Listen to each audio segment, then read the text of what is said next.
Welcome to Dreamscribe, your companion on the journey to peaceful sleep.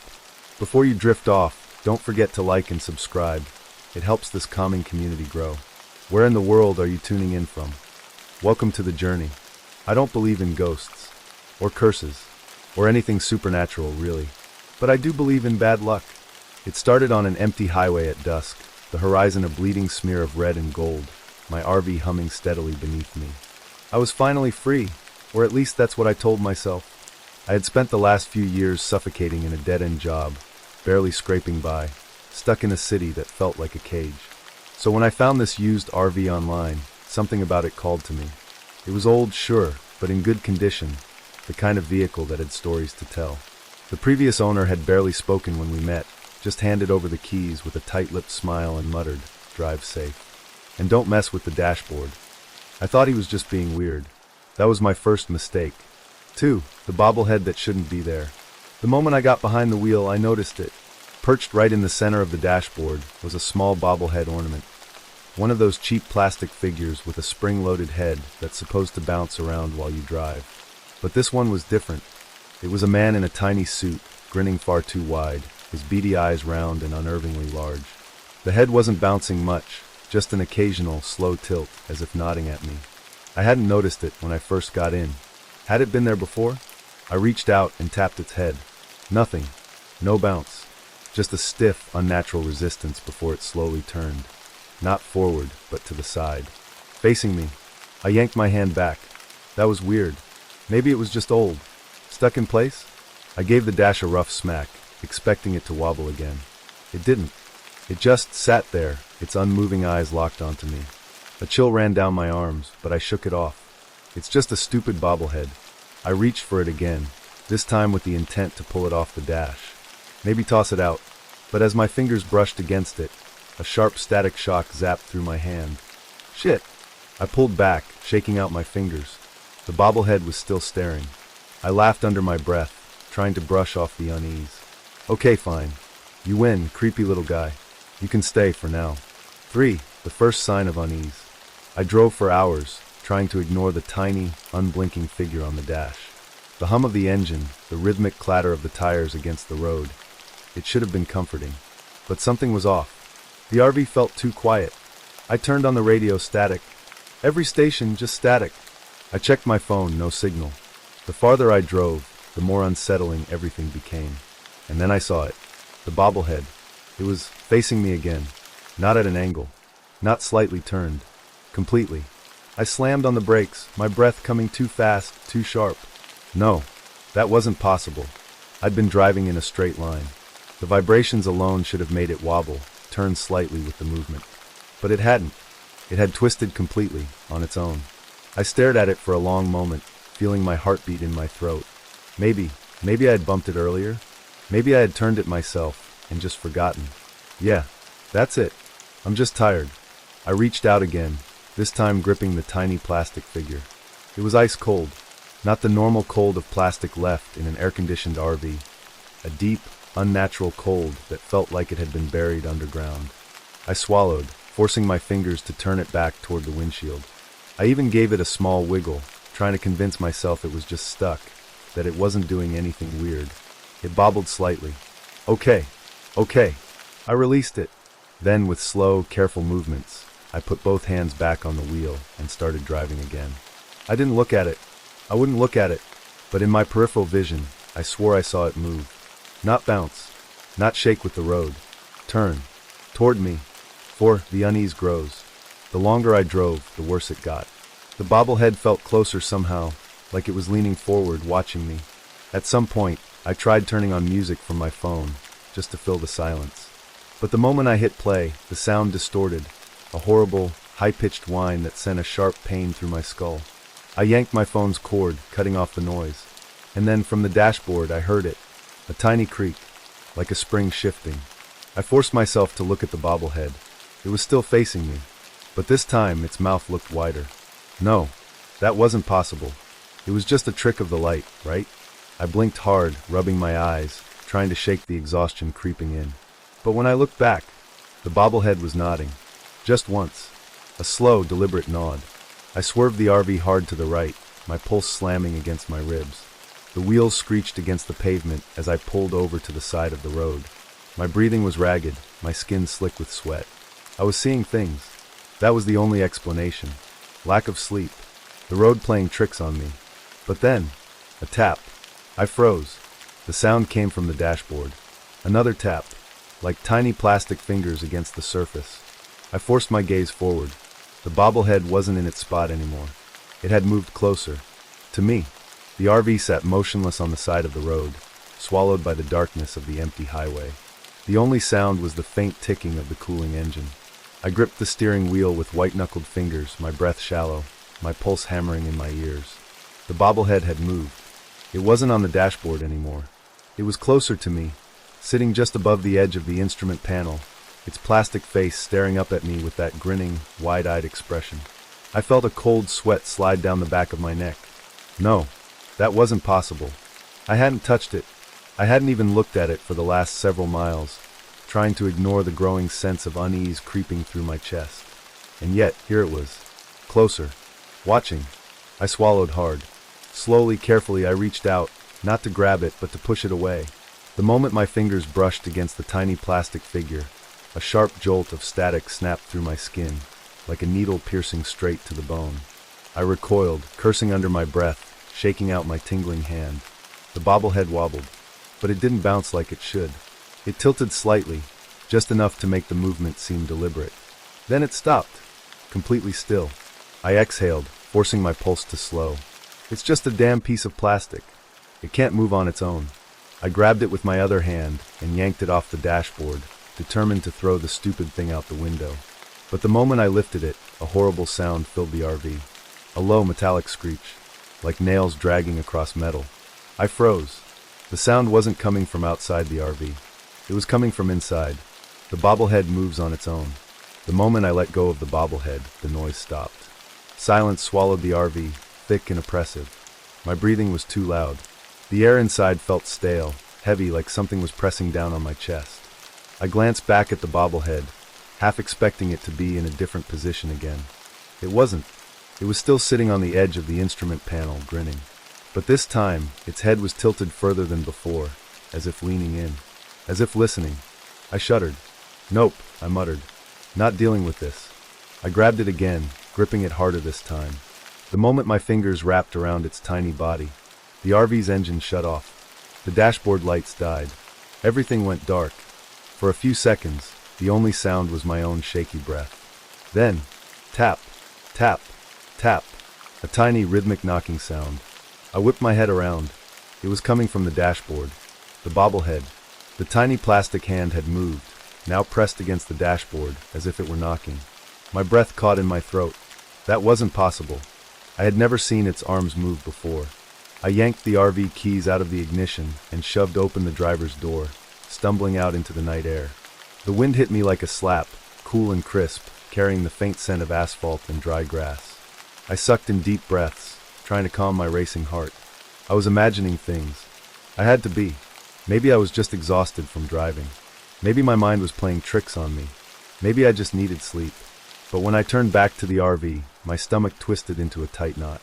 The bobblehead was gone. Something watches from the shadows. I took a slow step closer, then another. The RV's interior was pitch black without the dashboard lights. The empty driver's seat loomed in the darkness like a void. I flicked on my phone's flashlight, shining the beam into the vehicle. Nothing. No bobblehead. Just the silent, empty space where it had been. I hesitated before stepping up onto the driver's seat again, half expecting something to grab me the second I climbed inside. I reached forward and fumbled for the light switch. The second I flicked it on, a figure was sitting in the passenger seat. I jerked back, heart slamming against my ribs. But when I blinked, the seat was empty again. I whipped the flashlight toward it, my breath ragged. Nothing. No movement. No sign of anyone ever being there. I forced myself to take another deep breath. I had to be hallucinating. There was no other explanation. And yet, somewhere in the deep pit of my stomach, I knew that was a lie. I could still feel it. A presence. Watching. Waiting. I turned my gaze to the dashboard one more time. The bobblehead was back, sitting in its original place, like it had never moved at all. But now something was different. Its grin looked wider. and its head was tilted so far to the side, it was almost upside down. The radio comes to life. I wanted to leave. Every instinct screamed at me to turn the RV around, drive back the way I came, and never look back. But then, the radio crackled. I jolted, my gaze snapping to the screen. I hadn't even turned the radio on. The static grew louder. Then, buried beneath the white noise, I heard it. A voice. Distorted, whispering. I leaned in just enough to listen. At first, it was too warped to understand. Then, slowly, the words sharpened into something I could comprehend. "Why did you touch it?" I felt my blood go cold. The voice was wrong. Too low, too inhuman, like multiple people speaking at once. I scrambled for the power button, my hands shaking. But the moment I touched the dial, the bobblehead turned. Its tiny plastic head creaked as it twisted toward me, slower than before. Deliberate. It was watching. I slammed my fist against the radio, killing the sound in an instant. For a moment, everything was silent again. But the unease in my gut didn't fade. Because now, I knew the truth. The bobblehead wasn't just some old decoration. It wasn't just some weird, broken toy. It was something else. Something alive. And I had brought it with me. The cursed dashboard ornament. The unexplainable intensifies. 2000 plus words. The silence in the RV felt wrong. It wasn't the peaceful kind of silence, the kind you welcomed after a long drive. It was thick, like the air itself was holding its breath. I kept my eyes on the bobblehead. It sat on the dashboard, unnaturally still. I should throw it out. I knew that. But something about it, something unseen but felt, made my fingers hesitate. I could still hear the ghost of the voice from the radio. A whisper, distorted, unnatural. "Why did you touch it?" I swallowed hard, my throat dry. The RV suddenly felt too small, too suffocating, as if the walls were closing in around me. I needed to get out of here. The bobblehead refuses to be thrown away. Reaching out carefully, I picked up the bobblehead, making sure not to let my fingers linger too long on its plastic body. It was ice cold, like it had been sitting in a freezer. That wasn't right. The RV was warm. The air inside had been stagnant and stuffy from sitting still for so long. So why did this little plastic thing feel like a dead thing's fingers? Pushing the thought away, I turned toward the door and flung it outside. I watched it bounce once, twice on the cracked asphalt before coming to a stop facing away from me. I exhaled a shaky breath. Good. Maybe that would. The RV lurched violently, like something had slammed into the side of it. My head snapped up, my pulse spiking. What the hell was that? For a second, I thought maybe a car had pulled up and clipped the side of my vehicle. But when I peered out the window, the road was still completely empty. Then I looked down. My stomach dropped. The bobblehead was back, sitting perfectly upright in the same spot on the dashboard. I hadn't seen it move. I hadn't heard it land. It was just there, as if it had never left. I felt a sharp prickle of fear claw its way up my spine. No, that's not possible. But the proof was right in front of me. I forced myself to move, my hands trembling as I grabbed it again. This time, I opened the RV's door, stepped outside, and threw the bobblehead as far as I could into the woods. I heard it smack against a tree trunk before vanishing into the dark brush. I stood there listening, waiting. Nothing. Just the wind rustling through the leaves, the faint hum of insects in the distance. I lingered a few seconds longer, then turned to step back inside the RV. I climbed into the driver's seat, forcing myself to breathe normally.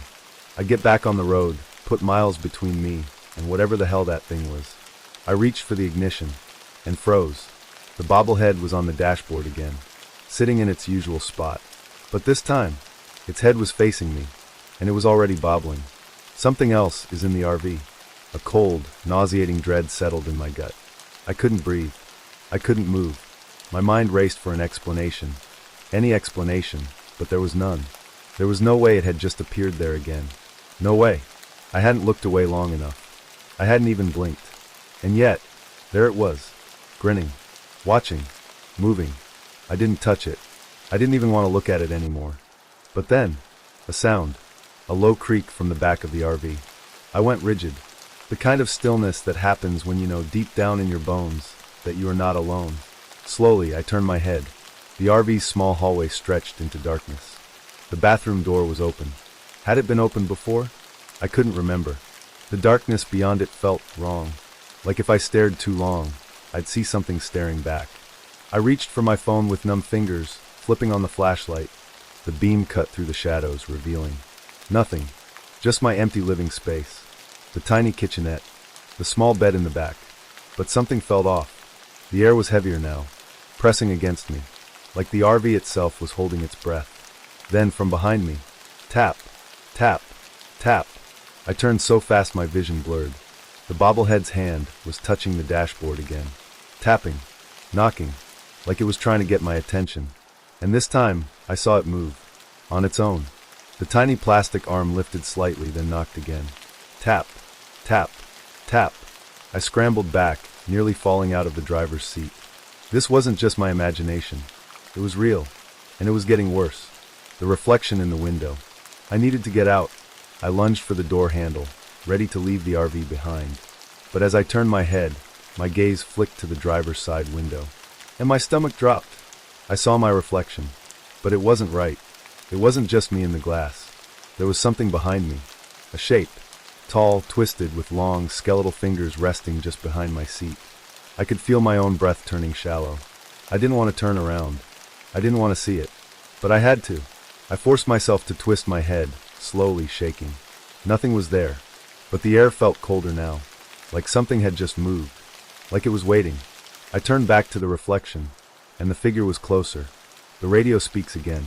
The radio crackled back to life. Loud, harsh, static flooding the RV. My pulse pounded. Then, beneath the static, the voice returned. Not a whisper this time. A laugh. Low, distorted, like something pretending to be human. Then the voice spoke. You shouldn't have touched it. I couldn't breathe. I couldn't think. I just knew one thing. I had to get out. Now. I grabbed the keys, twisted them in the ignition. The engine coughed, sputtered, then died. The radio crackled again. You can't leave. And then, from behind me, a sharp breath. Not mine. I spun around, my heart hammering. But the back of the RV was empty. I was alone. And yet, I could still feel it. Right there. Waiting. Watching. I turned back to the dashboard, hands shaking. The bobblehead's grin was wider now, its head tilted at an unnatural angle. And I knew. I wasn't getting out of here alive. The RV wouldn't start. No matter how many times I twisted the key, the engine refused to turn over. Each failed attempt made the cabin feel smaller, darker, and the bobblehead, it was still watching me. Its head bobbled on its own, not from motion, but from something else. Something unseen. Something breathing in here with me. I felt it before I heard it. The slow, crawling sensation of something moving, not with footsteps, but with presence. The air grew thicker, pressing against my chest, making it hard to breathe. Then, from behind me, a voice, a whisper directly against my ear. Don't turn around. I froze, every muscle in my body locked up. The air behind me felt wrong, like something was standing too close, too tall, too thin. I could feel the cold exhale of something that shouldn't exist. Then, tap, tap, tap. The bobblehead knocked against the dashboard again, like it was signaling something. I sucked in a sharp breath, trying to think, trying to move, but I couldn't. My body wouldn't obey. It was like that whisper had rooted me to the seat. And then, the radio clicked back on. The static roared to life, filling the cabin with an unnatural hum. At first, it was just noise. But then, a voice emerged. One I recognized. My own, but distorted, warped, like a recording that had been twisted beyond recognition. You shouldn't have touched it. The same words I'd heard before. But this time, the voice laughed. A wet, garbled sound, like something learning to mimic laughter but failing. And then, from behind me, the reflection in the window moved. The figure reveals itself. I hadn't turned my head. I hadn't shifted at all. But in the window's glass, I saw it. The thing standing behind me. Tall, unnaturally thin. Its skin hung in loose folds, dark and glistening, like something left to rot in water. Its fingers were too long, stretched into sharpened points, twitching like it was eager. Eager to touch me, to pull me backward. And worst of all, it had no face, only the imprint of where one should have been, like something had been removed or never existed in the first place. The moment I saw it, a wave of ice-cold dread crashed over me. I sucked in a breath so sharp it felt like my lungs might tear. And then, it moved. One of those long, gnarled fingers reached out, toward me. I reacted on instinct, slamming my hand onto the gear shift, yanking it into neutral. I twisted the key again. The engine roared to life. The moment the RV lurched forward, I felt the air behind me shift. The weight of that thing vanished, but not entirely, like it had been pulled away or had simply retreated. But I knew it wasn't gone. Not really, because the bobblehead was still bobbing, and its grin was wider now. The drive that shouldn't have happened. I didn't stop driving. I didn't dare. The road stretched on endlessly before me, illuminated only by the dim glow of my headlights. The trees on either side of the road felt wrong, like they were leaning in closer, watching. I checked the rearview mirror. The back of the RV was too dark, as if the interior lights weren't reaching it at all, as if the shadows were gathering there. And then, I saw something. Not a figure, not a body, something worse. A handprint, pressed against the inside of the bathroom door. It was too high, too large, and as I watched, another handprint appeared beside it, then another, and another. A dozen pale, skeletal imprints pressing from the inside of the bathroom door. Trying to push it open, I gripped the wheel tighter, fighting the urge to look away. If I looked away, if I blinked, I knew it would be in here with me again. The RV hit a rough patch of road, and the whole vehicle shuddered. And that's when I heard it, the bathroom door creaking open. The bobblehead laughs. I didn't turn around. I couldn't, but I could hear it. Something shifting, something moving in the dark. I kept my eyes forward, kept my foot pressed on the gas. The road ahead was empty. The road behind me wasn't. In the mirror, the bathroom door was wide open now. The darkness inside was deeper than it should have been. And in the middle of that black void, something shifted. I squeezed my eyes shut for a half second, just to breathe. And when I opened them again, the bobblehead was gone. Not on the dashboard, not on the floor, just gone. But then, from the passenger seat, tap, tap, tap. My pulse spiked. Slowly, painfully, I turned my head, and there it was, sitting in the passenger seat now, right next to me. And for the first time, I heard it laugh. A high plastic giggle, like a wind-up toy, like something pretending to be a bobblehead. My breath hitched. The air grew colder. I felt it. Not just the bobblehead, the thing that had been inside the RV all along. It was closer now, and this time, it wouldn't just watch. I didn't move. I couldn't. The bobblehead was right next to me now, sitting on the passenger seat like it had always belonged there. And it was still laughing. Not loud, not mechanical, not like something with gears and springs, but like something alive, something mocking me. The plastic head bobbed forward and backward, slow and deliberate, and every time it moved, that horrible giggle bubbled out of it. The road ahead was empty. The road behind me wasn't.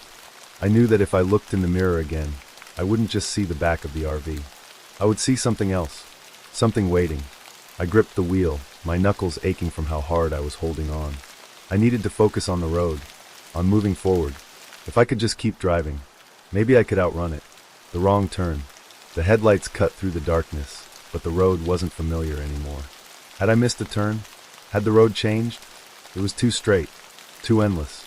No exits, no signs, no sign of anything. Just asphalt stretching out forever, fading into a horizon that never got closer. I checked the gas gauge. Still full. That wasn't right. I had been driving for hours. Hadn't I? Or had it only been minutes? The clock on the dashboard hadn't changed. The time was frozen. 2:33 a.m. The same time it had been when I first found the bobblehead staring at me. Had I even left that moment at all? Tap, tap, tap. The bobblehead knocked against the passenger seat. I forced myself to breathe, forced myself to keep my eyes ahead. Then I saw it, the same road sign I had passed earlier. I recognized it, the bent metal, the faded paint, the way the letters were too smudged to read.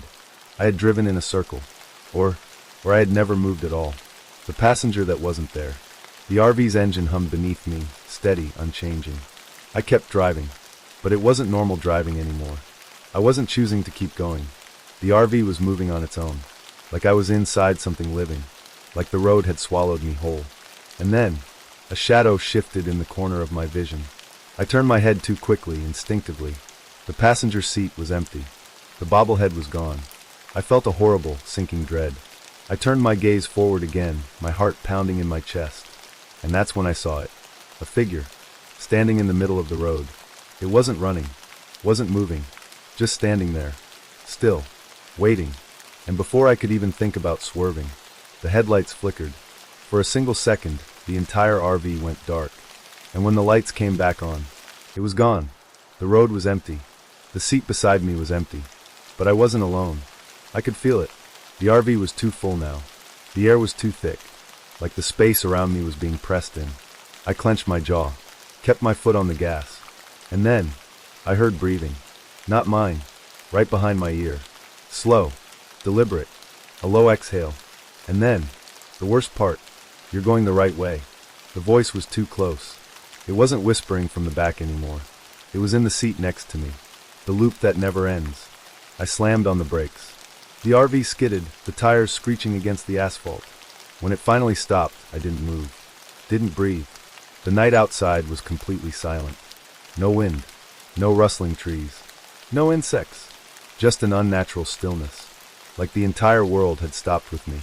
Then slowly, I turned my head, and I saw it, the bobblehead, back on the dashboard, sitting exactly where it had been before, like it had never moved at all, like I had imagined the entire thing. Had I imagined it? The endless road, the whispering voice, the figure in the dark. I stared at the dashboard ornament, my throat dry, my mind spinning. I reached out with a shaking hand, touched it. It felt normal, just cheap plastic. I let out a shaky laugh. Maybe I had just been driving too long. Maybe I was just tired. I took a deep breath, twisted the key to start the RV again. And that's when I heard it, the giggle, coming from the dashboard, not from the bobblehead, from the radio. I stared at the dial, watching as it turned on its own. The static hummed through the speakers, and then through the crackling noise. A voice. You've always been driving, haven't you? The voice wasn't mine this time, but it was familiar. It was the same voice I had heard before. The one that had whispered from the back, from the passenger seat, from the shadows. And in that moment, I knew the truth. I wasn't going anywhere, because I had never left. Not the RV, not the road. I was stuck, looping, driving, and no matter how far I went, no matter how fast I drove, the bobblehead would always be there, smiling, watching, laughing, and waiting for me to realize that I would never, ever stop driving. Next story. I wasn't supposed to take the back roads. I had been driving for hours, exhaustion gnawing at the edges of my focus, when my GPS decided to reroute me off the highway.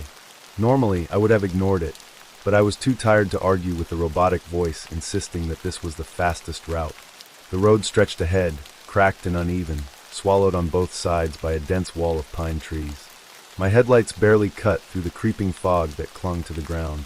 There wasn't a single streetlight, just the occasional rusted road sign that looked like it hadn't been replaced in decades. I was alone, or at least that's what I thought. Then I saw it. At first, I thought my eyes were playing tricks on me. Something large and boxy loomed in the darkness just off the side of the road, half hidden behind the trees. My fingers tightened around the steering wheel as my headlights swept over it. An RV. It wasn't just parked. It was abandoned. I slowed down instinctively, my pulse ticking up. The RV was old, maybe from the 80s or 90s, its once white paint now a sickly yellow, streaked with grime. The windows were dark, but the door was slightly open. It swayed just a little, creaking in the wind. I should have kept driving. But something about it felt wrong. The road was empty, and there was no sign of recent activity. No fresh tire tracks, no camping gear, no lights inside. It looked like it had been left here and forgotten. Or worse, a stupid thought hit me. What if someone was inside? Someone hurt. I pulled over, my car's tires crunching against gravel. I sat there for a moment, gripping the steering wheel, second-guessing myself. My instincts were screaming at me to leave it alone, but my curiosity had already taken root. I grabbed my flashlight and stepped out into the cold night air. The silence was oppressive, thick like a held breath. Every step I took toward the RV made my skin prickle. The door hung open, just enough to reveal a sliver of darkness inside. I hesitated before raising my flashlight and calling out. Hello? Silence. I listened for any movement. Nothing. Swallowing the lump in my throat, I pushed the door open. It let out a slow, agonized groan as it swung inward. The smell hit me first. It was damp, stale, like rotting wood, and something else. Something I couldn't quite place, but made my stomach churn.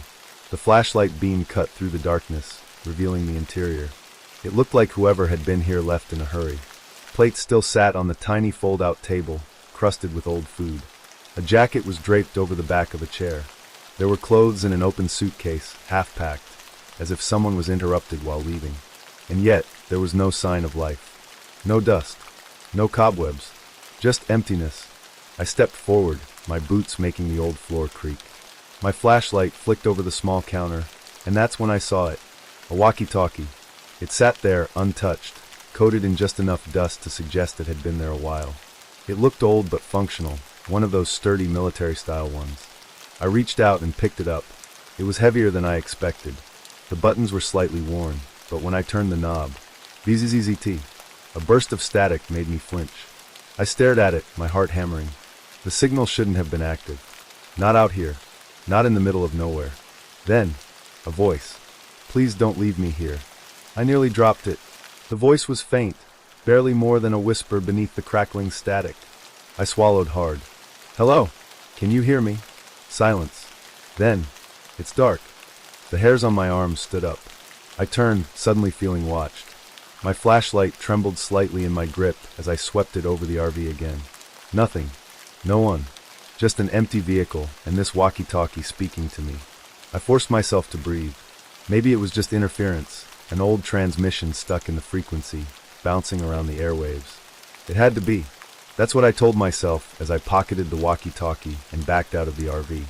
As I stepped onto the road, the wind picked up, whispering through the trees. I glanced back at the RV one last time.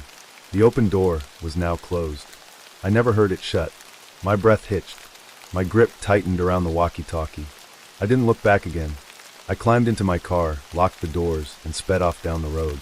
As I drove, I kept glancing at the walkie-talkie sitting on my passenger seat. It was silent now. Nothing but dead air. But the feeling didn't leave me.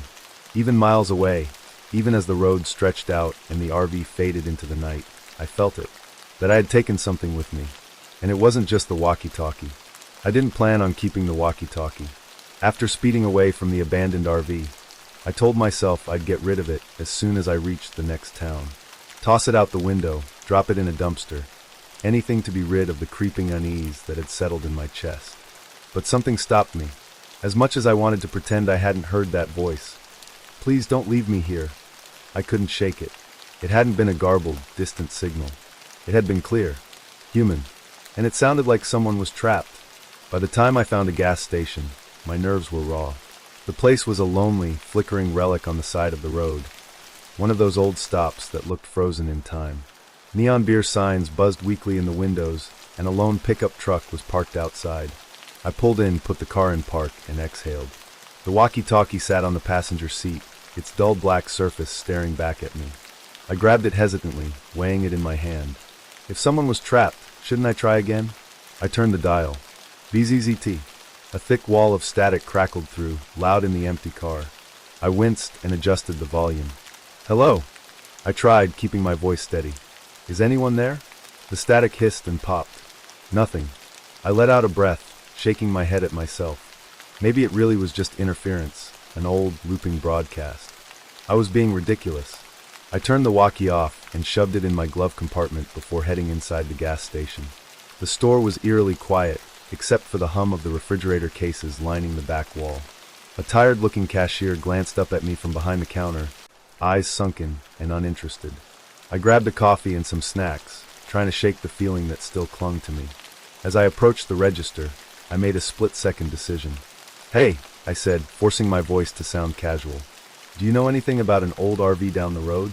Looked abandoned, but kinda weird. The cashier's expression shifted. He didn't say anything at first. Just stared at me a little too long before finally shaking his head. No one should be messing around down there, he muttered. His tone made the hairs on the back of my neck prickle. You mean it's like private property or something? I asked, trying to keep it light. The cashier took my money, then handed me my change without answering. I hesitated. Look, I don't mean to pry, but you didn't take anything, did you? His voice was flat, quiet, but the way he asked sent a sharp chill through me. I forced a laugh, pretending I didn't suddenly feel like my stomach had turned to stone. No, man. Just looked around. His eyes flicked over me like he didn't believe me. Good. Then he turned back to his register, dismissing me. I took my coffee and walked out, my pulse thrumming uneasily.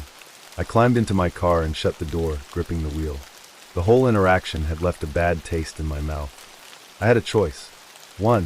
Forget about the RV. Forget about the weird interaction. Drive away and leave this whole thing behind. 2. Turn the walkie-talkie back on. I should have chosen option 1, but my fingers were already reaching for the glove compartment. I pulled the walkie out, staring at it. My reflection in the car window looked as uneasy as I felt. Against my better judgment, I turned the dial. BZZT. The static was louder this time. Sharper, like something was struggling to get through. Then, help me. I froze. It was the same voice. Shaky. Desperate. Who are you? I asked quickly, heart hammering. Where are you? For a moment, the only response was a thick wave of static. Then, cold dark please. The voice faded in and out, as if the signal was barely holding. I gripped the device, my mind racing. What's your name? I pressed. Silence. Then a new sound joined the static. Tapping. Slow, deliberate. Like fingers drumming against plastic. My breath caught. Are you in the RV? I asked carefully. The static swelled, distorting into something almost like a whisper, but I couldn't make out the words. I was about to ask again when my car radio flickered on by itself. The station dial scrolled wildly, skipping through empty white noise before landing on silence. A cold wave of fear washed over me. That wasn't normal. I reached for the volume knob to turn it off. Then, from the speakers, a voice. Not from the radio. From the walkie-talkie. Turn around. I whipped my head toward the gas station. But the cashier was gone. The inside of the store was empty. My breathing was uneven now. I didn't want to turn around. I didn't want to look. But some horrible instinct made me slowly shift my gaze toward the rearview mirror. At first, I saw nothing. Just the dark, empty lot behind me. Then, something moved.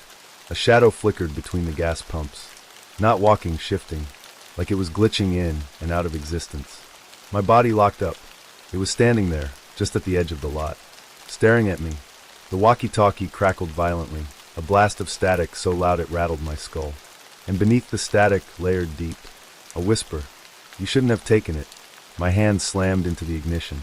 The engine roared to life, my tires kicking up gravel as I tore out of the lot, headlights spearing into the darkness. The road blurred beneath me, my fingers clenched so tight around the wheel that my knuckles ached. The walkie-talkie was still on, but it was no longer picking up static. Instead, I heard something far worse. Breathing. Ragged. Shallow. Too close. Like someone was in the car with me. I sucked in a sharp breath, feeling a presence in the seat beside me. I couldn't look. I wouldn't look. I didn't stop driving for miles. And the entire time, the breathing never stopped. I didn't stop driving until I was nearly out of gas. By the time I pulled into a rest stop, my hands were shaking. The whole way there, I'd felt watched. Like something unseen had settled into the car with me, breathing just behind my ear. But every time I turned my head, nothing. The walkie-talkie sat on the passenger seat, silent now. I should have thrown it out the window. I should have left it in the gas station parking lot. But I didn't. Instead, I sat there, staring at it, heart hammering in my chest. The rest stop was deserted, lit by flickering yellow floodlights. A vending machine buzzed weakly near the bathrooms, and a single truck was parked in the distance, its cabin light off. I tried to tell myself I was safe, that everything I'd experienced was just stress, exhaustion, coincidence. I was still trying to believe that when the radio turned itself back on. BZZT. I jolted so hard my knee slammed into the dashboard. The station dial scrolled wildly, skipping over bursts of static, distorted voices, and eerie snatches of music that sounded off, like old recordings being played backward. Then, it stopped. The frequency settled on dead air. A creeping sense of dread curled through my stomach. I swallowed, reaching out slowly, fingertips hovering over the volume knob. Then, through the silence, "Are you still there?" I froze. The voice wasn't coming from the walkie-talkie this time. It was coming from the radio. I stared at the glowing digital screen, my mind struggling to process it. It wasn't possible. The walkie and the radio weren't connected. Yet somehow, the voice had moved. A cold sweat broke over my skin. "Who are you?" I asked, barely above a whisper. The speakers crackled. Then softly, "I don't remember." A chill stabbed down my spine. "What do you mean?" Silence. Then a new sound joined the static. A rhythmic clicking. At first, I thought it was interference. But then it became faster. Louder. I realized with a sick jolt. It was footsteps. Something was walking toward me. The sound wasn't coming from the radio anymore. It was coming from outside. I whipped my head toward the windshield. The parking lot was empty. The truck was still dark and lifeless. But the footsteps kept coming, crunching against the gravel. Slow, measured. Then, they stopped, right beside my car. A cold, crawling dread seeped into my chest. I didn't want to look. I didn't want to see. But some awful, unseen force compelled me. I turned my head. There was no one there. But my passenger side mirror was fogged over, as if someone had been standing right beside it, breathing. I clenched my jaw so hard it ached. I wasn't imagining this. I wasn't alone. I squeezed my eyes shut, forcing myself to breathe. I needed to go. Now. I reached for the ignition, ready to tear out of the lot. Then I saw it. The walkie-talkie. It was on, even though I hadn't touched it. The small, flickering red light sent a bolt of terror through me. Static hissed through the speakers. Then, a voice. Not the same one. This voice was deeper, sharper, wrong. It spoke one word. Found you. A split second later, something slammed against my window. I screamed, twisting away as the glass rattled violently. My brain scrambled to process what I had just seen. A handprint, pressed against the glass, smearing down the window. But the fingers were too long. I threw the car into drive. The tires screeched against the pavement as I sped out of the lot, my breath coming in harsh, uneven gasps. I didn't look back. I drove for hours. The sun had started to rise by the time I finally pulled off onto an empty dirt road, my body drained and my nerves frayed beyond repair. I killed the engine and let out a shaky breath. The walkie-talkie sat on the seat beside me, silent now, waiting. I had to destroy it. I grabbed it with both hands and shoved open the door, stepping out into the cool morning air. I lifted my arm, ready to smash the damn thing against the pavement. Then I heard it. The voice. Soft. Pained. Please don't leave me here. I froze. It wasn't the voice from before. This one sounded younger. More human. I gritted my teeth, my heart pounding. Who are you? I demanded, my voice hoarse. A long pause. Then, I think I used to be someone. I clenched my jaw. That's not an answer. The voice crackled. Then even softer. I'm scared. A cold wave of unease rippled through me. You're not real, I whispered, my grip tightening around the walkie. Silence. Then, I don't want to disappear. The pleading in its tone sent a shiver down my spine. For one horrible second, I felt something close to pity. But then, a second voice cut through the static. Low. Menacing.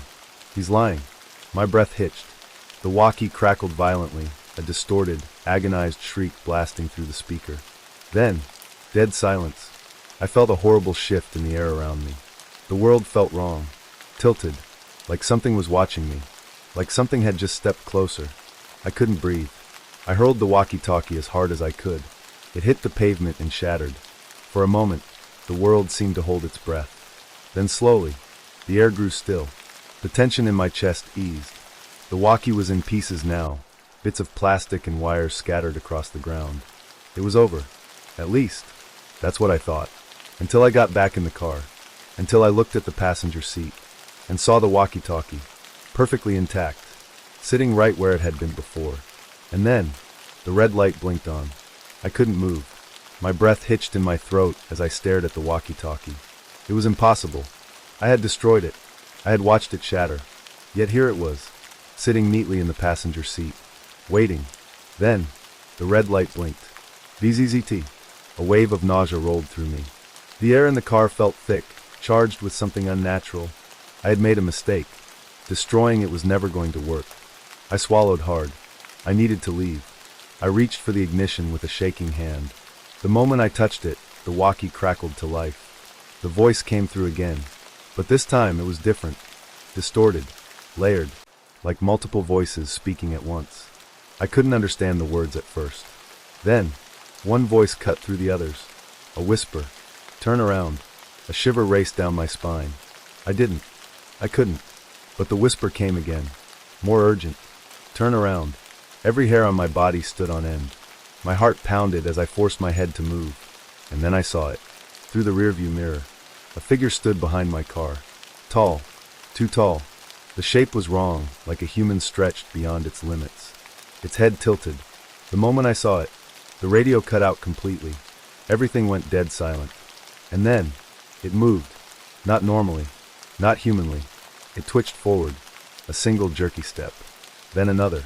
Each movement felt unnatural, like something pretending to walk. I couldn't breathe. My fingers tightened around the steering wheel, my knuckles turning white. I was trapped. I had to run. My hand slammed onto the gear shift. The car wouldn't start. The engine stuttered. Choked. The thing was getting closer. I panicked. I grabbed the walkie and screamed into it. "What do you want?" For a moment, nothing. Then, a voice. But not from the walkie. From behind me. "Let me in." I whipped around. The window shattered. A long, twisted arm shot through the broken glass, its fingers curling toward my throat. I lunged away, scrambling across the passenger seat, my body slamming into the door. Glass rained down around me. My breath came in short, ragged gasps. The thing pulled itself through the window. Its body folded unnaturally, bending in places a human spine shouldn't bend. Its face. Oh God. Its face was blurred, like a photo that hadn't fully loaded. But I could still see the mouth. Grinning. Too many teeth. Too wide. I kicked out, my foot slamming into its arm. It didn't even flinch. Its head twitched toward me, the blurry void of its face focusing. And then, it spoke. With my voice. You shouldn't have answered. A scream tore from my throat. I threw open the door and fell out of the car, landing hard on the dirt road. Pain jolted through my arm, but I barely felt it. I scrambled to my feet, heart hammering as I turned. The thing was crawling out of the car. Its limbs bent wrong, jagged movements sharp as a marionette's. And in its two long fingers, it was holding the walkie-talkie. The red light flickered wildly. My stomach plummeted. It was playing with me, toying with me. I ran. I ran blindly into the woods, my breath coming in sharp, panicked gasps. The ground was uneven, roots and rocks grabbing at my ankles. Behind me I heard it. The static, growing louder. VZZZT. A voice cut through. You can't run forever. I ran faster. Branches whipped at my arms. My lungs burned. I had to get away. I had to. The walkie buzzed again. A different voice this time. Weaker. This is where I died. I skidded to a stop. My chest heaved.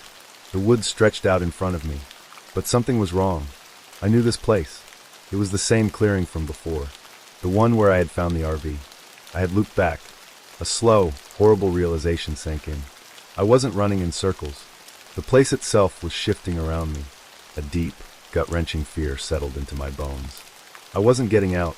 Then, I heard it. A new sound. Not static. A voice.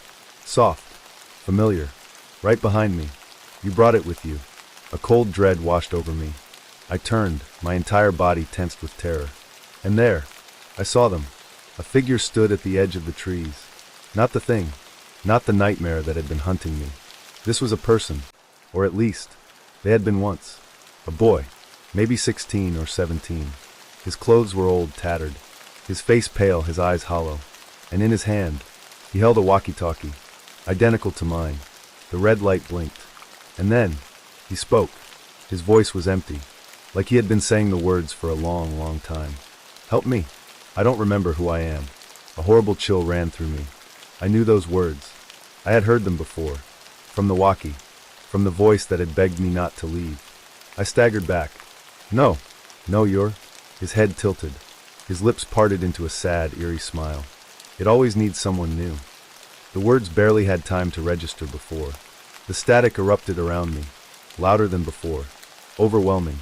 My ears rang. The red light on his walkie flickered wildly. And then, everything went black. I woke up to silence. Thick. Absolute. Wrong. I wasn't in the woods anymore. I was inside the RV. The air was stale, heavy with the smell of damp wood and something rotten. My head throbbed. What happened? I pushed myself up, my fingers brushing against something cold and metallic. I looked down. The walkie-talkie. No. My breath hitched. It was back in my hands. The red light blinked slowly, like it was breathing. The events of the night rushed back all at once.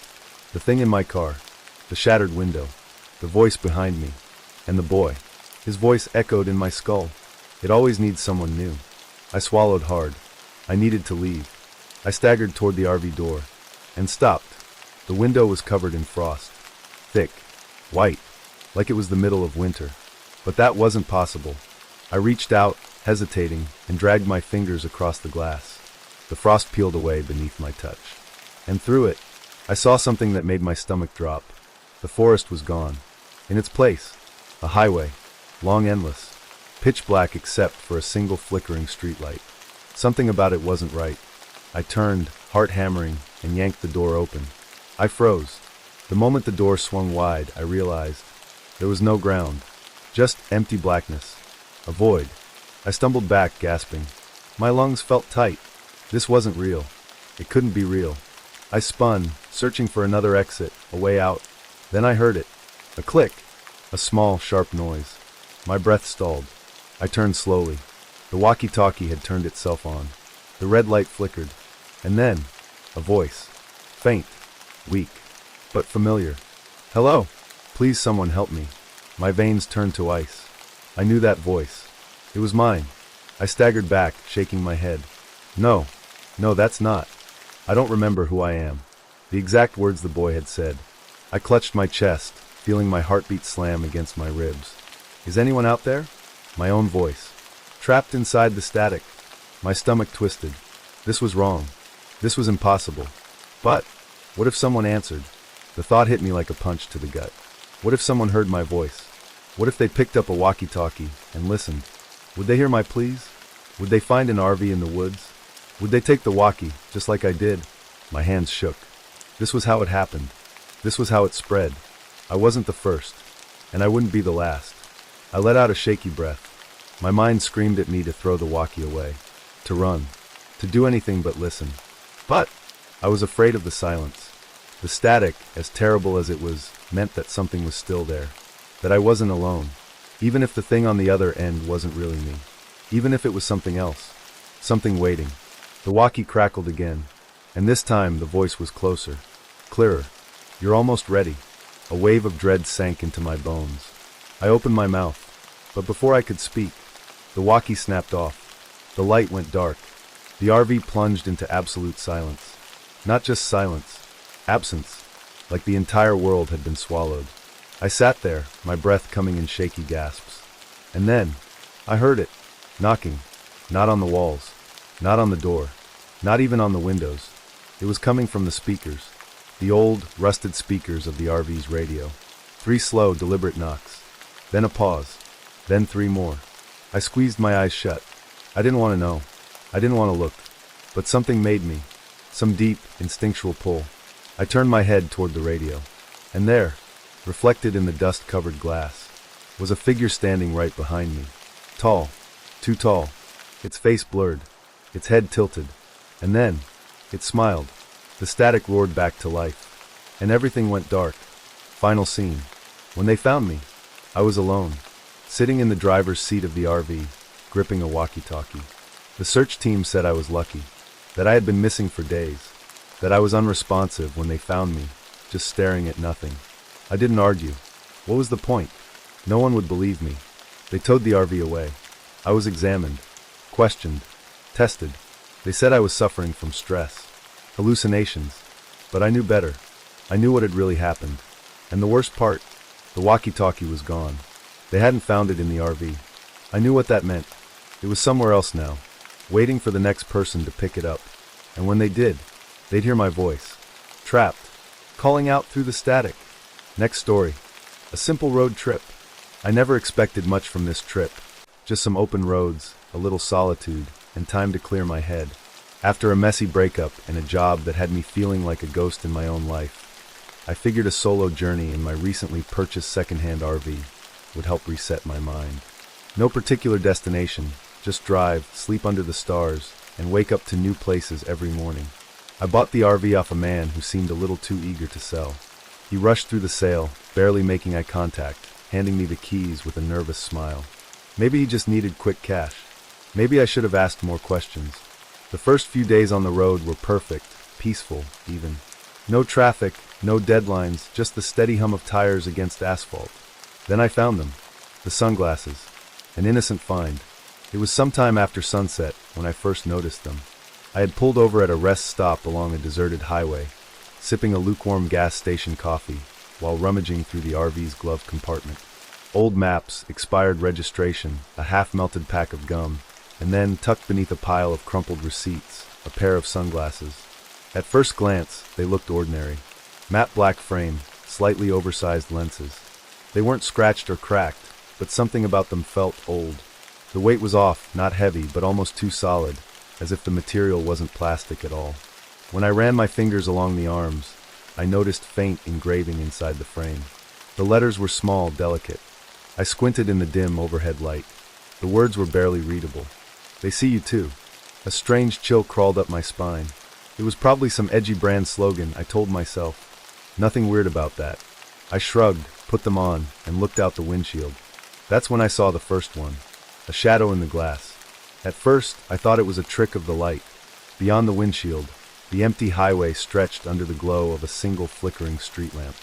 But through the tinted lenses, there was something else. A figure. It stood just outside the RV, near the road, a tall, unmoving shape, barely visible in the darkness. My breath caught in my throat. I yanked the sunglasses off. Nothing. Just the empty road. My pulse drummed in my ears as I cautiously put the glasses back on. The figure was still there, standing, watching. I swallowed hard and forced a laugh. "You're just tired. Your brain is playing tricks on you." The logical side of me screamed to just toss the damn sunglasses and forget about it. But another part, the part that was always too curious for my own good, wanted to know more. I turned my head slightly, still wearing the glasses, testing to see if the figure would disappear at a different angle. It didn't. It wasn't a reflection. It wasn't tied to the windshield. It was outside, watching. I yanked the glasses off again, heart pounding. The roadside was empty once more. I slammed the glove compartment shut, stuffed the sunglasses inside, and locked the RV's doors for the night. I told myself I'd been driving too long, that it was just exhaustion, a weird optical illusion. But deep down, I already knew. I wasn't alone. The feeling of being watched. I tried to sleep that night, but something kept me on edge. The RV suddenly felt smaller, suffocating. Every creak of the metal frame, every groan of the wind against the windows felt deliberate, like something was testing the walls. I told myself not to be stupid. I checked the locks again. The doors were secure, the windows latched tight. Still, I couldn't shake the sensation that I wasn't the only one inside. Eventually, exhaustion won. My eyes grew heavy, and I drifted into a restless sleep. That's when the dream started. I saw faces, blurred and shifting, pressed against the RV windows. Their mouths moved soundlessly, whispering words I couldn't hear. I saw hands reaching out, clawing at the walls, leaving behind long, dark streaks. And then, just before I woke up, one of them turned. A hollow-eyed woman in a tattered dress. She lifted a pair of sunglasses to her face. And she saw me back. A test I shouldn't have done. Morning came, but the unease lingered. I considered tossing the sunglasses out the window and never thinking about them again. Instead, I did something I'd regret. I put them back on. This time, I wasn't looking through the windshield. I turned to the rearview mirror, and there, sitting in the back of the RV, was a man. He sat perfectly still, hands folded in his lap, his head slightly tilted as if waiting for me to say something. His face was wrong, blurred, like an old photograph faded with time. But I could still make out his eyes, empty, sunken pits of shadow. I held my breath. Slowly, the man's head began to turn toward me. I ripped the glasses off before I could see more. The back seat was empty. I spun around, scanning every inch of the RV, doors locked. No one inside. But I wasn't convinced, because for the rest of that day, I could feel him sitting there. The words inside the frame. I nearly threw the sunglasses into a river that afternoon. I should have. Instead, I took a closer look at them. There was something off about the lenses, a faint shimmer like oil on water. And then I noticed the engraving inside the arm again. Before, I had only made out the last words.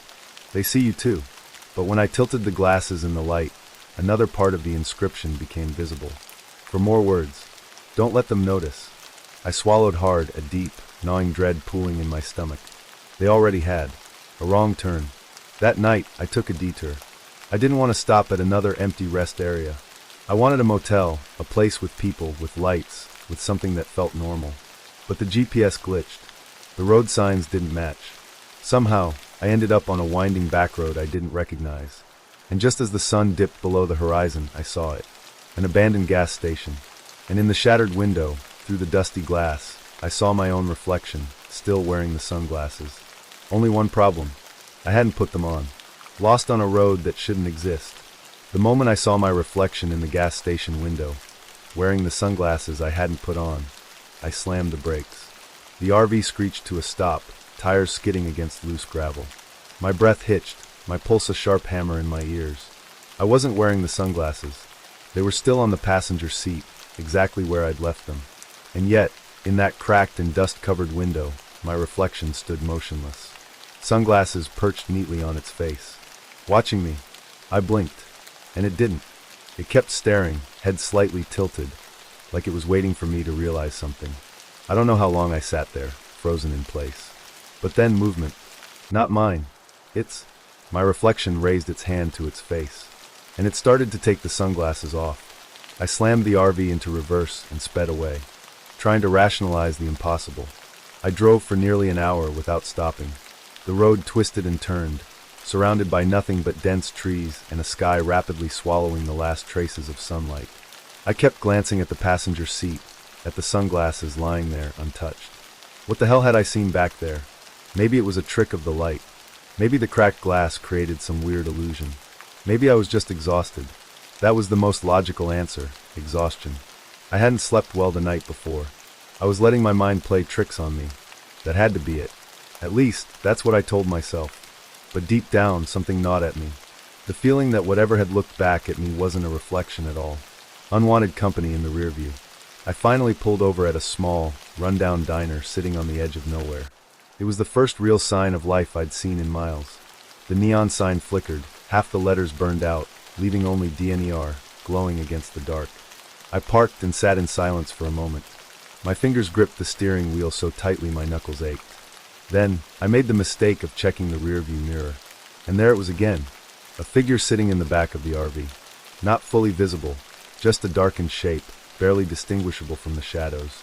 My mouth went dry. I didn't turn around. I didn't even breathe. I kept my eyes locked on the mirror, pulse hammering. Then it moved. A slow, deliberate shift, like someone adjusting their posture. I bolted out of the RV. The man at the diner. The diner smelled like burnt coffee and grease, but I didn't care. It was normal. It was real. A tired-looking waitress took my order, a black coffee and whatever food they had left from the day. I barely touched either. A man sitting a few booths down glanced at me over the rim of his own cup. He was old, late 60s, maybe 70s, with deep-set eyes and leathery skin. The kind of face that had seen too much. "You look like you've seen a ghost," he muttered. I swallowed hard. "Yeah, something like that." His gaze flicked outside, toward my RV. "Been driving long?" "Couple of days." "Strange road for a solo trip." I hesitated. "Yeah, I wasn't planning to take it. My GPS glitched, I guess." The man nodded slowly, then took another sip. "That happens sometimes." Something in his tone sent a shiver down my spine. I pushed my food around with a fork, pretending to be more interested in it than I actually was. "You ever heard of weird things happening out here?" The man didn't answer right away. He leaned back, eyes narrowing slightly. Then he said, "You see something you weren't supposed to?" My breath hitched. The waitress walked by, refilling my coffee.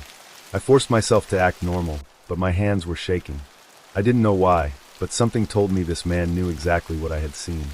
More than just a pair of sunglasses. I didn't tell him everything, just that I found an old pair of sunglasses in my RV, and when I wore them, I saw things.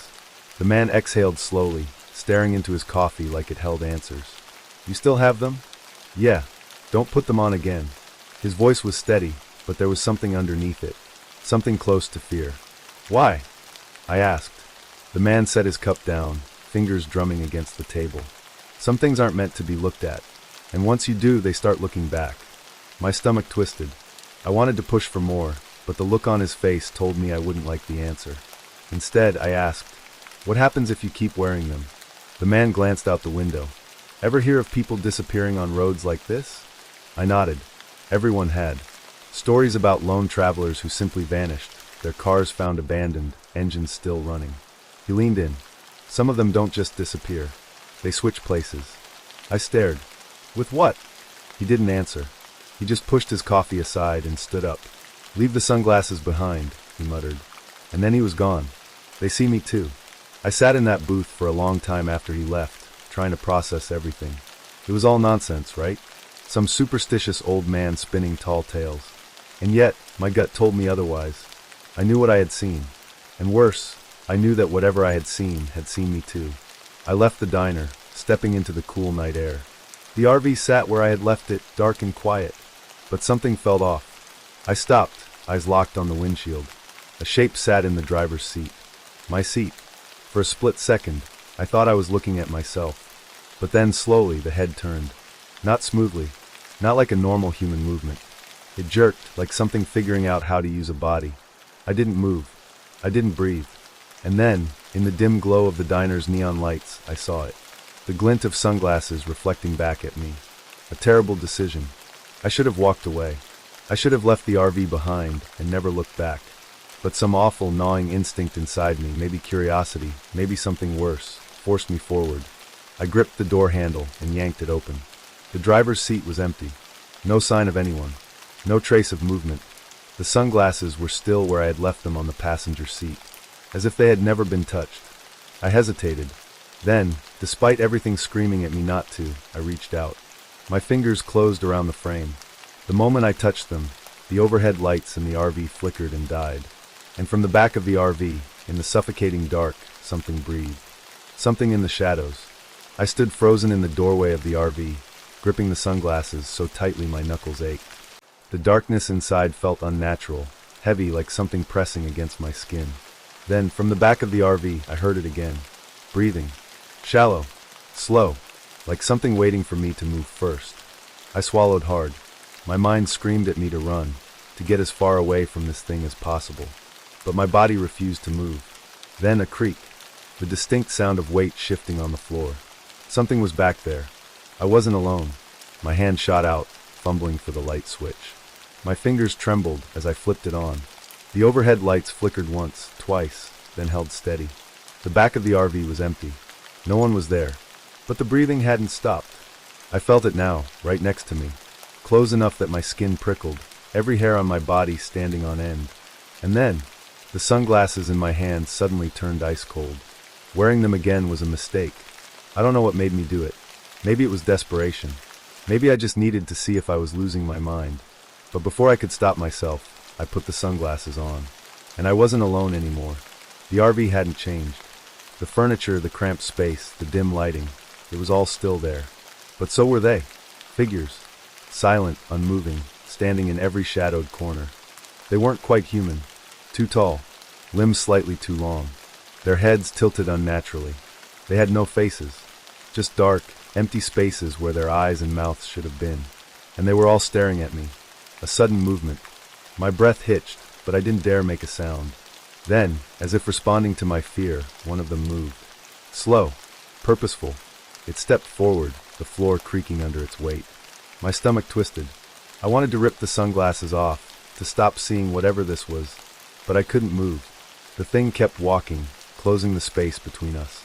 Its head twitched like a glitching video, shifting slightly left, then right. Then it raised its hand. My own hand lifted at the same time. Like a mirror.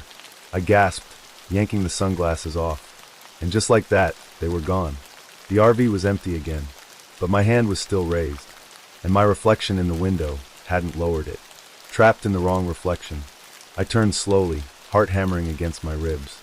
The large side window of the RV reflected my image perfectly. Same hair, same clothes, same wide, terrified eyes. But there was one difference. The reflection of me still had the sunglasses on, even though I was now holding them in my shaking hands. A sharp, cold dread seeped into my bones.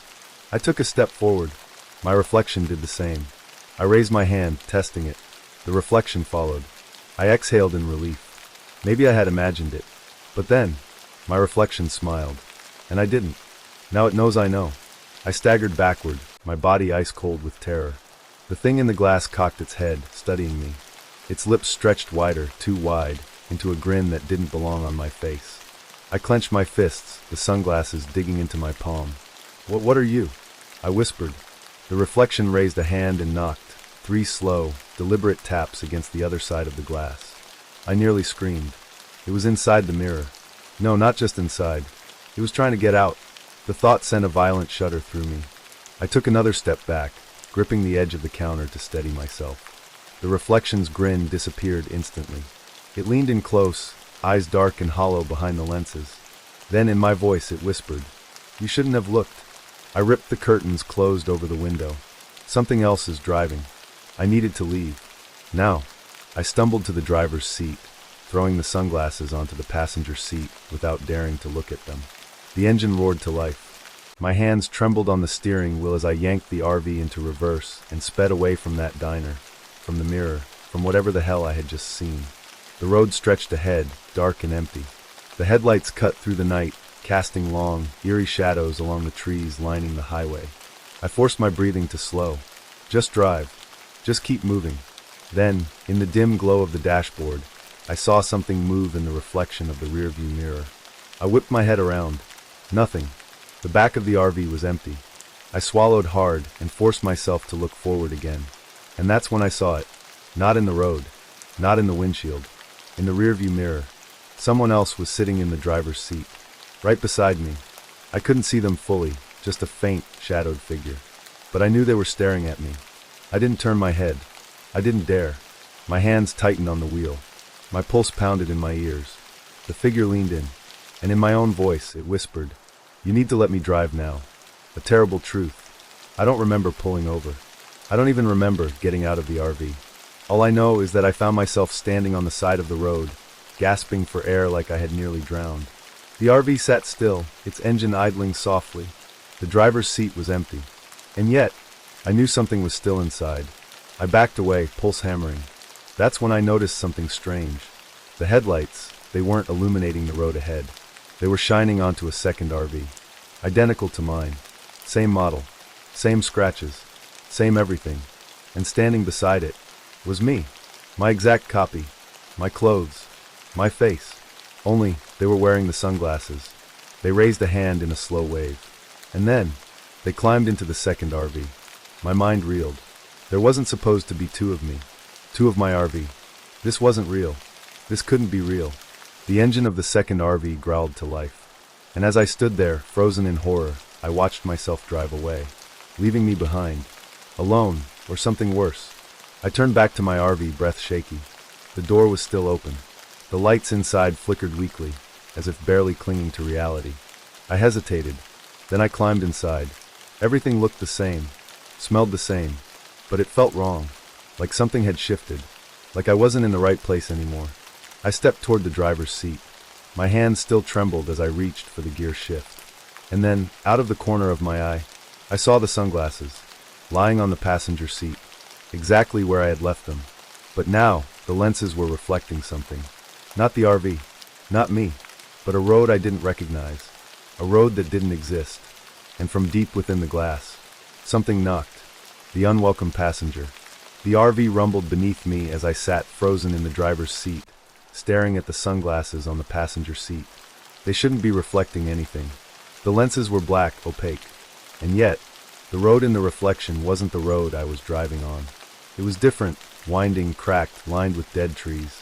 The sky in the lenses was an unnatural shade of deep red, and something dark moved along the roadside, figures shifting just out of focus.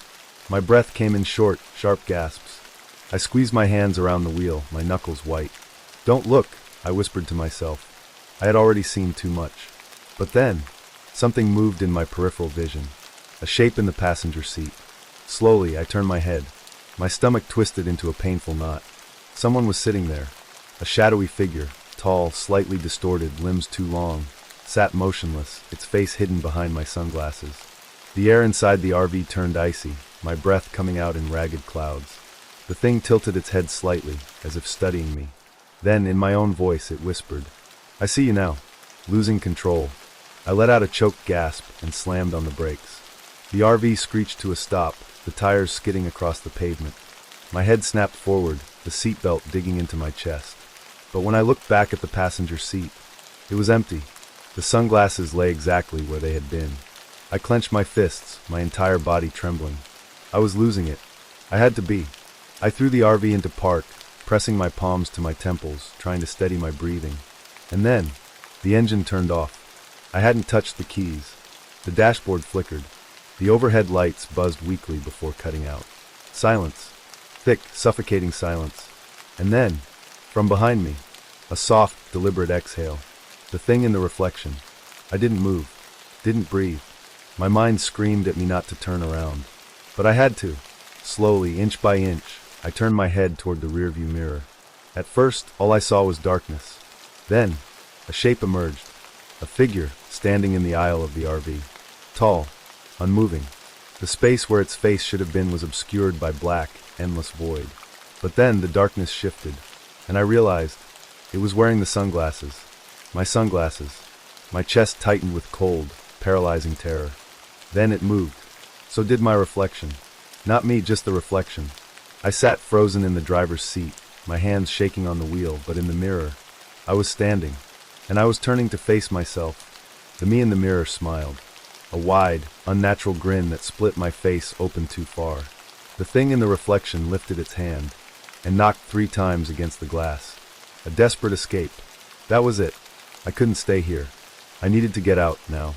I fumbled with the keys, shoving them into the ignition. My hands were shaking so badly I could barely turn them. The engine roared back to life. I slammed the RV into drive, and then in the rearview mirror, my reflection reached forward and grabbed the wheel. I screamed. The RV jerked violently to the left. The tires screeched, the whole vehicle lurching off the road. I fought against it, gripping the wheel with all my strength. But in the mirror, my reflection was grinning, twisting the wheel harder. The RV swerved. The headlights illuminated something on the road ahead. A second RV. My RV. Heading straight toward me. Collision with the impossible. I barely had time to react. The headlights of the second RV blinded me, and in that split second I saw me, behind the wheel. I locked eyes with my own face, staring back at me from the identical RV. I wasn't moving. I wasn't panicking. I was smiling. Then, impact. A deafening crash as metal crunched and glass shattered. My body lurched forward, the seatbelt slicing into my shoulder. My head snapped sideways, vision exploding into white-hot pain. Everything flipped, spinning, twisting, until I didn't know which way was up. Then, silence. Waking up in the wrong place. My eyes fluttered open. A sharp, metallic taste filled my mouth. My head throbbed, my limbs heavy and weak. I groaned, shifting slightly. I was still in the RV. But something was wrong. The air felt different, too still, too empty. I blinked, trying to clear my vision. The windshield was cracked, the dashboard lights flickering faintly. Outside, the world was wrong. The road was cracked, broken. The sky was a deep, sickly red. And lining the roadside, those dark, shifting figures. They didn't move. They just watched. I tried to turn my head. Every muscle in my body protested, pain radiating through my skull. And then, I saw the sunglasses, sitting neatly on the dashboard, and in their reflection, I was still unconscious behind the wheel, trapped in the wrong reality.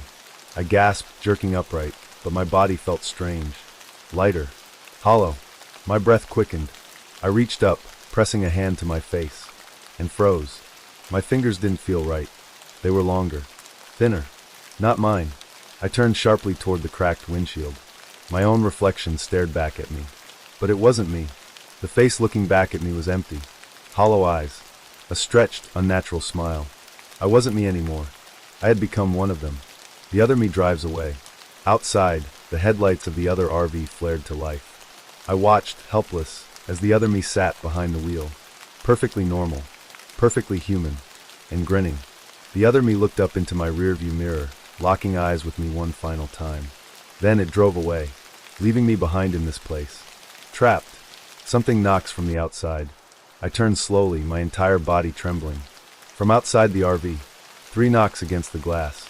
I already knew what I would see. Dark figures. Waiting. Welcoming me. I didn't move. I didn't breathe. Then, from the reflection in the sunglasses, I heard it.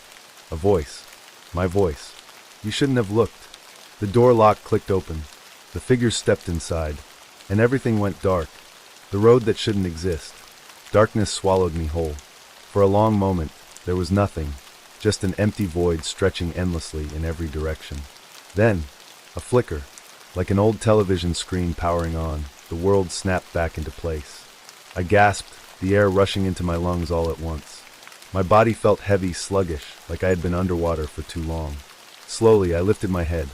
I was still in the driver's seat of the RV. But something was wrong. The windshield, cracked from the crash, showed a different road. It wasn't the highway I had been driving on. This one was broken, with deep cracks running through the asphalt. No streetlights, no signs. Just an endless stretch of blackened pavement leading into a horizon I couldn't recognize. The sky overhead was wrong. A deep, suffocating shade of red, like a dying sun frozen in place. And lining the sides of the road, figures, dozens of them, maybe hundreds, unmoving, watching. My pulse pounded in my ears. I tried to move, but something was off. My fingers felt longer, my arms thinner. I swallowed hard. I didn't want to look in the mirror, but I had to. Slowly, I turned my head toward the rearview mirror, and my stomach dropped. The face staring back at me wasn't mine. The thing wearing my face. My breath caught in my throat. The face in the mirror was stretched, distorted. My features were almost right, but just a little off. The eyes were too dark, the mouth too wide. And then, it smiled. A slow, unnatural grin that spread across its face in a way a mouth shouldn't move. I tried to scream. Nothing came out. My chest tightened as panic clawed at my ribs. I forced myself to turn away from the mirror, but something else caught my eye. The sunglasses. They sat neatly on the dashboard, untouched, their black lenses reflecting something unnatural. My hands trembled as I reached for them. I knew I shouldn't. But I had to. Fingers shaking, I lifted them to my face and slid them on. And then, I saw where I really was. Nowhere and everywhere. The moment the sunglasses settled on my face, the illusion shattered. The cracked road, the eerie red sky, all of it peeled away like a mirage melting in the heat. And what was underneath was so much worse. Nothing. No road. No sky. Just endless, suffocating darkness. And in that darkness, figures moved. They were everywhere. Shadows shifting and twisting, their limbs too long, their mouths open in silent screams. I was surrounded, trapped in a void where nothing was real.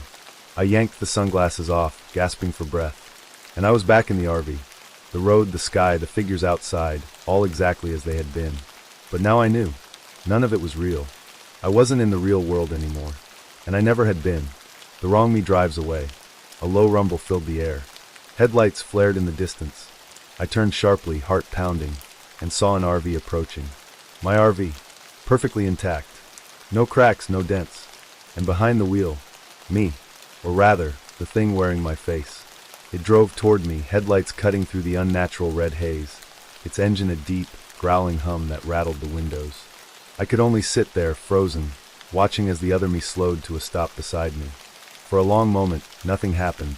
Then, the driver's side window of the other RV rolled down, and the thing inside looked at me, a perfect copy of me, except its grin never faded. It raised a hand in a slow, deliberate wave, and then, without a word, it drove away, leaving me behind in this place. No way out. Panic clawed at my chest. No, this couldn't be happening. I shoved the RV into drive, slamming my foot onto the gas pedal. The tires screeched, the engine roared, and the vehicle lurched forward. But the road never changed. I drove for miles, hours maybe, but the road stretched endlessly ahead. The figures lining the roadside remained motionless, watching, and the sky never changed. The deep red hue hung above me, eternal, unbroken. I was trapped. There was no exit. And then, from the dashboard, the walkie-talkie crackled to life. A final message. Static hissed through the speaker. At first, just garbled noise. Then, a voice. Faint. Familiar. Hello. I grabbed the walkie-talkie, my fingers white-knuckled around it. Hello. I choked out, my voice shaking. Silence. Then, a soft chuckle. Slow. Amused. It was my voice. The other me. Don't fight it, the voice whispered. You belong here now. Terror jolted through me. No, I don't. You stole my life. A pause. Then footsteps. Soft. Measured. Coming from right behind me. I turned my head, my breath caught in my throat. The back of the RV was dark, but something moved. A figure stepping out of the shadows. Tall. Unnatural. Wearing my face. It tilted its head, smiling that same wide grin. And in my voice it whispered, "It's your turn now." Final moment, the last reflection. I lunged for the sunglasses, desperate. If I could see through them again, if I could find something, anything. but my fingers passed right through them, like they weren't real, like I wasn't real. I turned to the window and saw my reflection. Only, it wasn't mimicking me anymore. It was standing, staring, grinning. It lifted a hand and knocked 3 times on the glass. Then it stepped through, and everything went dark. Epilogue: a new traveler. Somewhere in the real world, the other me drives my RV, wearing my face, living my life, and nobody knows. Nobody will ever know. But sometimes, on long, empty highways, a lone RV passes by, and if you look closely into the driver's window, you might see the reflection of someone who isn't really there.